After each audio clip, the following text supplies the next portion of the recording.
Inclusive, a gente podia começar pelo Lula falando com Trump finalmente, né? Teve aquele encontro deles na cúpula da ONU, não foi? E eles se encontraram lá nos bastidores rapidamente. O Trump estava falando que teve uma química e que eles falariam de novo em breve. E finalmente aconteceu essa ligação. Inclusive, pelo que eu li, foi uma ligação meio que... quem chamou essa ligação foi o governo americano, né?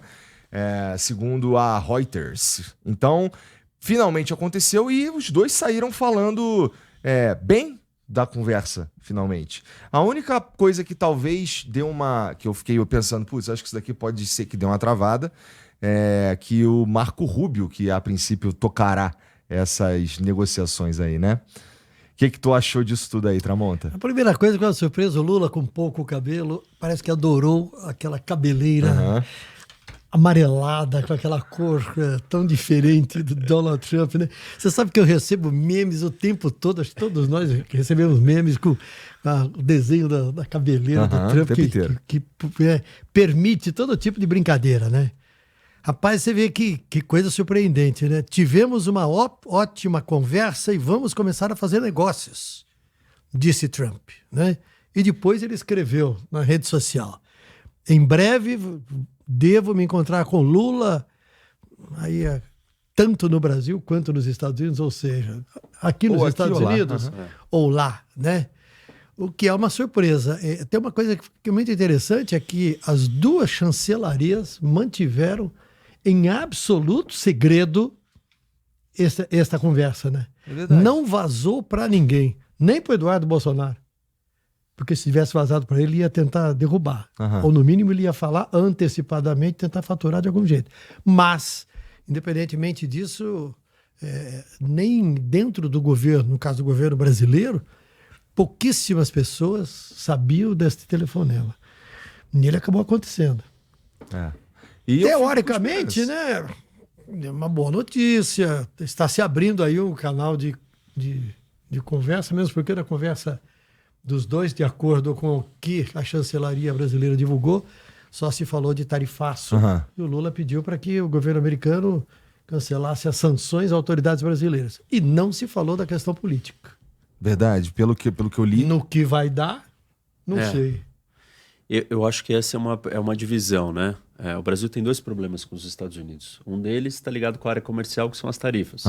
E o outro com a questão política, ideológica, sei lá como a gente define, uma salada de muitas coisas, que é a questão da sanção. E eu não acho que os dois assuntos estão na mesa do mesmo jeito, para a mesma conversa, ou vão ser tratados com a mesma facilidade. Talvez o que nós estamos assistindo é um avanço na área das tarifas ou da discussão comercial.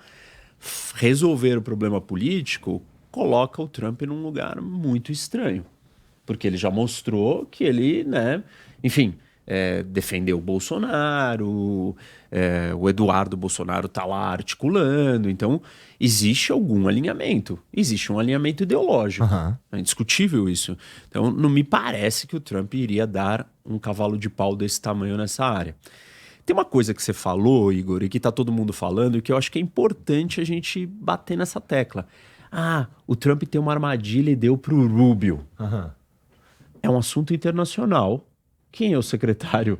O Marco Rubio. É o Rubio. Então, assim, não tem nada de estranho nisso. Não. Claro, o estranho não. A gente pode avaliar ou analisar o seguinte: o Rubio vai ser um cara duro ou suave? E sim, o Rubio é duro, porque ele tem uma origem latina, cubana, ele tem uma crítica muito grande à esquerda, um problema com a Venezuela, com Cuba, e naturalmente com o Brasil vai ter um problema com o governo do Lula. Mas assim, não é uma armadilha dar para o Rubio. O Rubio é a pessoa encarregada. Não tinha como ser o secretário de energia. Então é o Rubio. Aí, assim, a discussão também não é o Rubio vai fazer o que quiser. O Rubio não faz o que quer. Ninguém no governo Trump faz o que quer. O Trump escolheu caras muito leais, e os caras que mais se sobrepõem ou que mais ganham espaço são aqueles que são mais leais ainda. O Rubio é um desses caras. O Rubio é o cara que está ali dentro, que está ganhando mais espaço dentro do governo americano, exatamente porque ele é muito leal. A gente não pode esquecer, né, que na hora em que o Trump fez aquela declaração de amor, né, logicamente tem ironia na minha frase, sim. Aquela declaração de amor ao Lula no discurso da ONU, a câmera mostra o Rubio, né? E o Marco Rubio tá sério. Isso, né? Mas você vê que depois ele não veio publicamente fazer nenhuma crítica ao Trump, porque o Trump, olha, falou bem de um cara que representa a esquerda num país importante como o Brasil. Ele é cumpridor dos deveres. Totalmente. E ele vai fazer o que o Trump mandar. Concordo. E assim, eu acho que tem um ponto que a gente tem que entender, que o Trump também, tudo que ele fala não tá, né, sólido, definido e acabou. Na semana seguinte ele pode falar outra coisa totalmente oposta. Afinal de contas, o que a gente está assistindo nesse quase um ano de governo do Trump é ele só fazendo isso. Ele faz isso com o Putin, ele faz isso com o Zelensky, ele faz isso com todos os líderes do mundo. Por que ele não pode fazer isso com o Lula? Eu não dou tanta importância às falas do Trump. De verdade, não é porque ele falou bem ou falou mal. Esse não é o mérito, eu não estou entrando no mérito se é bom ou não. Eu só estou dizendo, o modus operandi do Trump é o que ele fala tem pouco valor, porque ele fala outra coisa oposta na semana seguinte. Então, não vamos entrar no mérito ideológico. Então você está falando que ele não está querendo porque você está defendendo um lado. Não é esse o ponto. O ponto é o comportamento dele é errático ou contraditório. Esse é o método e a gente passou a descobrir isso após a posse, né? Isso. Quando então ele adotou e desadotou, estou inventando uma palavra aqui, ações e comportamentos completamente diferentes de um dia para o outro. Sim. E a gente passou a se acostumar com isso, que realmente tudo pode mudar. Agora, sem dúvida alguma, teoricamente é muito bom você ver que tem um contato. Com certeza. Houve, né, tivemos meses em que o noticiário só falava não tem contato, um tem que ligar, o outro tem que abrir a contato.